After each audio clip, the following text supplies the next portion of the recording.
Hey, what's up, everybody? This is your boy Kenny, and this is She's Gotta Have It, Season 1, Episode 7. Excuse me. And the name of this episode is How to Make Love to a Negro Without Getting Tired. That's a damn good title. But, yeah, so, this was a really good episode, too, because I think in this episode we see a lot more of Greer in this episode. Greer Childs is what they call him. But before I get started, let me offer my love and condolences to everyone that was affected by the bombing in New York, as well as the tragedy in Vegas and Texas. Also, everyone that was affected by the hurricanes Harvey, Irma, Jose, and Maria. If you can give any kind of relief or support to the people that were affected by these tragedies, please do so, because we definitely need to be there for our fellow man in these times of trouble that we're living in. Now, let me get started with this review. The episode opens up with Greer Childs. Like, we get to see Greer, his narcissism, his arrogance. He's completely full of himself. And we see that there's all these different women in the place that he done boned. And he talks about him and Nola met a year ago at this spot. And Nola was at the bar, and she was kind of sketching him. And he said that what sparked him about Nola was that Nola was different because he said that, look at me, I'm sexy, I'm gorgeous, every woman wants me. But Nola wasn't interested. So that sparked my curiosity to want to know more about her, because she wasn't interested in me. She noticed me, but she didn't want me. So pretty much along the lines, me and her just had this instant attraction, and not instant, but he said me and her just had this attraction, and it led to us becoming fuck buddies. And we have all of these codes and rules that we have to follow. When we never see each other out in public, we only, meet up just for sex. And we have all of these rules laid out. But then he was saying that, but seeing Nola at that art show, he saw a different side to Nola, and he's like, I'm about to break these rules. I want to get to not just be in her bed and be giving her the D. And then he says, but I want her, outside of the bedroom. I want to spend time with her. I want to be around her. And he says, now those two other dudes that she fucking with, their asses were probably up there either, but they not no competition to me. Look at me, I'm a fucking catch. I think the only person that would be a competition would be Opal. And I was like, yeah, because you saw when they met each other in that other episode, you can definitely tell Greer was kind of jealous. And Opal was kind of jealous too. So that's the only person he's jealous of. He ain't jealous of. He said that, yeah, them two other dudes was probably there, but I didn't notice them. Because they're not a threat to me. And he's saying that, why wouldn't she want to be with me? I'm a fucking catch. I'm gorgeous, and, I'm the right man for her. But he says that, look, I'm breaking those rules. I'm going to break those boundaries. I'm going to make this happen. So I'm like, oh, hell, what the hell is Greer going to do? Then we actually see that Nola's on the computer, and she's looking at, she's pretty much looking at the guy Julius, who was an art critic, and he pretty much does this video where he's talking about all of the artists and what he thinks of them. She pretty much goes through the video where he's talking about everybody's work and everything, and he's very expressive until he gets to Nola, and he calls her the weakest link. And he said that he felt that her art was out of place. When he asked her about her art, she said it's supposed to represent the free black female form, but she couldn't articulate what that was. And quite frankly, it's like, I don't think it's a question of her talent or a question of her ambition. It's just that I want to know who she is. And I was like, yo, he whipped her up in his critical analysis of that art show. It's pretty much saying that she was not on the caliber of the other artists. When, yet she was, but And I think she would have been able to articulate her work better if she wasn't thrown off for the fact that the 3 men were there. Because the only person she invited was Opal.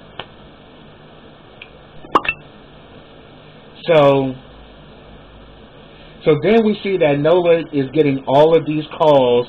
So she's kind of down in the dumps because of that. So she's kind of depressed. She doesn't want to deal with anybody. We see that Greer calls. Nola's parents call her. Jamie calls. Mars calls. She's getting all these calls and she's ignoring everything.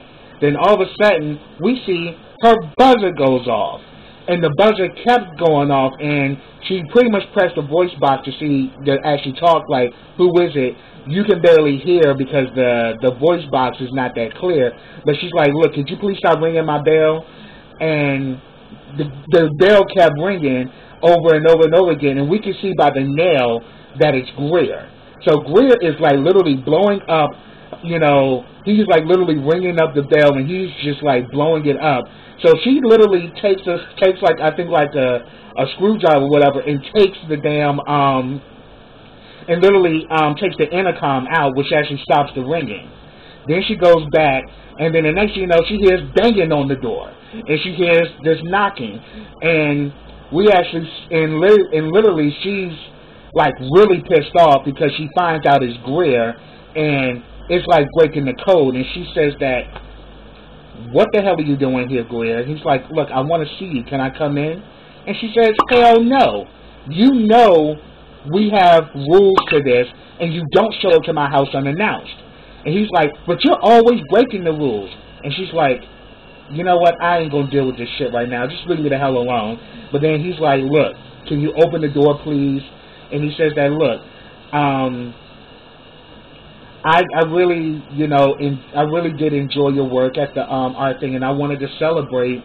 I wanted to, take you out to celebrate, your big night at the art thing. But, little does he know, she just got this bad review, so she's really in a bad mood. But then he says that, look, I can take you out. We can do whatever you want. I know you like movies. We can see something new or something old. It doesn't matter. Just let me take you out and show you a good time.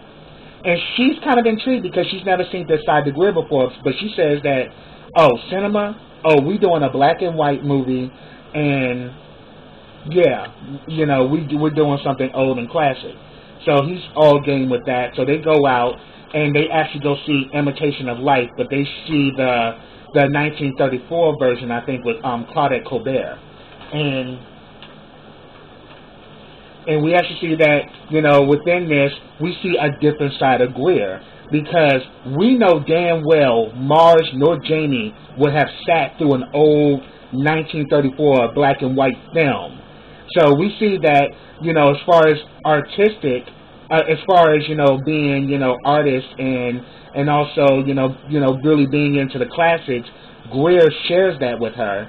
And we actually see them walking down the street, and they looked really good together. I mean, she's beautiful, he's beautiful, he's full of his fucking self, but he is gorgeous though. And we actually see the two of them together. They look really good together. And after the movie, they go out to this restaurant, and we actually see in this restaurant there are a lot of there pretty much are a lot of there pretty much are a lot of women that that Greer done slept with. Even the one girl, Lily, who speaks French. The two of them are speaking in French in front of Nola, and Nola's kind of giving like, what kind of shit is this? Are y'all talking about me? Or due to the fact that I don't speak the language, are you trying to make it seem as if you're better than me? But he actually was giving praise to Nola, saying that she's a great artist. She's just had a successful art show that she was a part of, and you should actually talk to the boss and tell him that he needs to buy some of her art and hang it up in here. She's going to be big. She's going to be successful. And, the girl Lily tells him congratulations, but we see that, yeah, her and Greer done definitely had a few sessions with each other. Now, we actually see back at Jamie's place, because Jamie has been hitting her up the entire time she's with Greer. And we actually see that she does get a call, but she ignores it. And we see that Jamie is down in his room, which is down in the basement of their brownstone that they live in. Cheryl comes in and says that Virgil wants to show us something, and he literally is playing he's literally playing the guitar like Jimi Hendrix, and he's playing the Star Spangled Banner. And let me say, this boy Virgil is very fucking talented. But we saw he was talented the last one of the last episodes, not this last episode, but the one before that, where he was doing that black and white face video, and it was called My Nigga. I mean, we saw that the boy had talent, but we see that the boy's crazy, and he obviously doesn't know his blackness. Well, let's just say him doing, the Star Spangled Banner and playing it like Jimi Hendrix, and let me tell you, that little motherfucker was playing that guitar. I was like, look at him go! And we saw that this really made Jamie happy. This made Cheryl happy, and we see that that he's gotten enlightened a little bit, because after he finished playing, he was saying, well, what made you play that? And he was saying that, look, this was a wake up after what I did with that last video, because I did some research, and I come to find out that Francis Scott Key had a missing verse in the Star Spangled Banner where he's endorsing slavery, and he's saying that look, if anything, I'm now aware that I'm a black man, and I'm aware that, this song is actually somewhat directly and indirectly, it's endorsing the slavery that they once embraced. And when we're singing it, it's not embracing us. It's actually embracing, white supremacy. So the fact that he brought that out really did impress Jamie. Like, wow, he really took what I said to heart. And then Jamie's like, well, wow, I didn't even know anything about that. And it is true. If you Google it, there is that missing verse that was taken out of the Star Spangled Banner, by Francis Scott Key. And he pretty much said that, yeah, Francis Scott Key endorsed slavery. And this is the national anthem of America. So what does that say about America? So I thought that was pretty deep. So if anything, they both said that, that's our best work. So we actually see this is a moment that Cheryl and Jamie have come together. So we see that there is some love there, even though it's very somewhat broken and in shambles. They do have a moment where the two of them see eye to eye. They both love their son. So pretty much during the date, we actually see that during the dinner date, Greer and Nola are talking, and she actually opens up to him about the critic Julius, and she says that this asshole ripped me to shreds and said this and said that, and she's saying that, so what is it about the black female form? And she's like, well, it's this and it's that, and she's like, okay, but he's saying, but then Greer's like, but that's just it. I want to know why is that. If anything, you need to be able to express what it is. I mean, this is what this guy wanted. He wanted you to give him like an actual breakdown and pretty much kind of letting her know that you're now in the business of art, and this is something that you're not used to. So the reason why he gave you a bad critic was because he just didn't get you. But you were great, and if anything, you were better than you were better than the other artists that were there. But because he couldn't get you, he just ripped you off. And then she's saying that, yeah, there's more than one way of expressing this. Like, who the hell he thinks he is anyway? Pretty much the gates are held by the white people, and they decide what's in and what's not, what's black enough and what's not black enough. She said, this is bullshit. And he's like, you get it, because he even expresses, I go through this too, being half white, all the black people saying that I need to show that I'm black enough and I have to prove my blackness. So what do? Do I disregard my white French mother, who just is as much as important to me as my father? And my father was a Black Panther, for God's sake. But here it is, I always feel I have to prove how black I am. And he pretty much said that he can relate to that's exactly what Julius was doing. But if anything, he was saying that, you have to figure out a way to, to be able to convey your ideas and to, in all honesty, the art should just speak for itself, which in all honesty it did, but, you're dealing with the business of art, and that's what he was getting at. And then we actually see, because she pretty much tells him that, yeah, it was great, but, it kind of sucked because I hadn't sold any of my paintings. It turns out she did sell a painting. Guess who bought it, y'all? Jamie Overstreet's ass.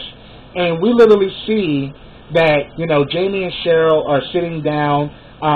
They're talking about Virgil's dean at the school. And he's like, man, I ain't going to talk to that. If that racist ass bastard is there, I'm not going there. And she's like, well, I'll go. And he's like, well, I'm not saying I wouldn't go, but I just want to know if you're going to be there. She's like, well, don't worry about it. I'll go. And they just kind of like, and he's like, but I'll set up. He's like, don't worry about it. I'll do it. And I'm like, she's very dismissive. He's trying to connect it, but she's like literally cutting him off. I got it. Don't worry about it. But then we see that he goes down to his room and he pulls out the painting of Nola where she's, in white. And he talks about that he's in love with Nola, but he promised that he would not abandon his family the way his father left him and his mom. So it's love versus duty, passion versus security. And he was saying that, look, I love Nola, but my family needs me. And then he was saying that, it's crazy because I look at this picture of Nola and I see that it's a beautiful canvas, but it's cold. It's cold just like my bed, and I'm just tired of having a cold nights alone. So I'm like, this is interesting because it's shown that he's caught in between his wife and Nola. Which is why, but that's the reason why Nola doesn't want to build like this, full relationship because of the fact that he has a wife. But obviously he wants to be with Nola, but he can't leave the foundation that he created with Cheryl and Virgil. So we see throughout the date, he keeps calling her, but Nola keeps ignoring him because she's with Greer. So this prompts him to go to knock on to pretty much go into the bathroom with Cheryl. Cheryl's pretty much in the shower. She got her bonnet on, and he's just like, look, I want to come in and take a shower with you. Please. And she's like, shut the door. So he decides to get it on with Cheryl, but Cheryl obviously was second choice. He really wanted to be with Nola, but because he couldn't have Nola, he settled for Cheryl, which is really crazy, because this definitely comes back to play in the next episode. So we actually see that Nola and Greer are having this date, but Greer is an asshole, so Greer has his moments where he just comes out and says things, like they were talking about, they were just talking about art and all that.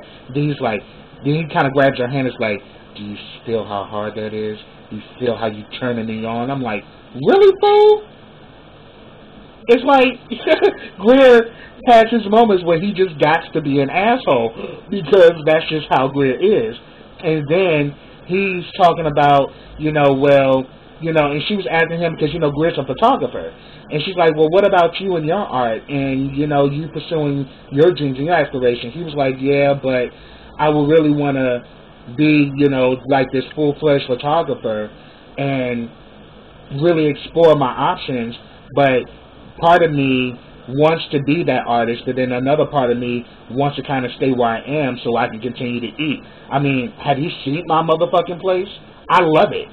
And she was saying that, look, I get it though, hey, sometimes you have to sometimes, risk the neck to really make it. But I get you though, it's that New York hustle. But then he's like, well, yeah, but you actually have to sell art in order for it to be a hustle. I'm like, here you go, Greer, talking your shit. But then he actually gives her a book, how to love a Negro, how to make love to a Negro without getting tired, which is the title of this episode. He gives her the book and he says it's about these two black guys who are roommates and how they just keep turning out all these white women. And it's just like, one white woman after the other are just after these two black guys. And, pretty much, he was saying that, but then he kind of lets her know that, look, this little situation we have is not enough for me. I want to be able to do this with you more, take you out, spend time with you, get close to you. Commitment. And you know what she does? Hauls ass. She literally is like, I gotta go. She pretty much ends up leaving, and last time we see her, she's actually hanging out with Shemeka at the hospital. We see that Shemeka's condition has improved. She's still in pain a little bit, but the antibiotics have been working, and she's a lot better. And her and Nola are talking, and pretty much, Shemeka was like, I'm sorry I missed your show. And Nola was like, I'm sorry I missed yours. And then Shemeka was like, you didn't miss anything. And then Nola's like, yeah, you didn't miss nothing either. And they just both kind of cry and they hold each other. So it was cool to kind of like see them come together. And she broke down and was like, she's sorry that she put herself through this. But if anything, Nola was there as a friend. So that was actually pretty much the episode, and it was actually really good because we got to see another side of Greer. Like, Greer really does have a genuine connection to Nola, more than just the sex. But then again, Greer always falls short because Greer's narcissistic, he's completely self-absorbed, and he thinks of everything, he thinks that everything involves around him.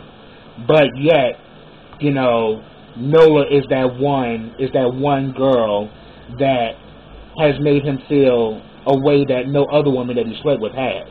So we definitely got that in this episode. But that's what I have, y'all. If I missed anything, put it down in the comments. I'd love to hear from you. But subscribe to my channel. Click that bell so you get notifications every time I drop a video. Also, follow me on my other social platforms, Facebook, Twitter, Snapchat, Instagram, and also check out that GoFundMe link in the description box as well. Also, like this video, comment on this video, and share this video, and I will be back with the next episode of She's Gotta Have It. So until then, everybody, take care.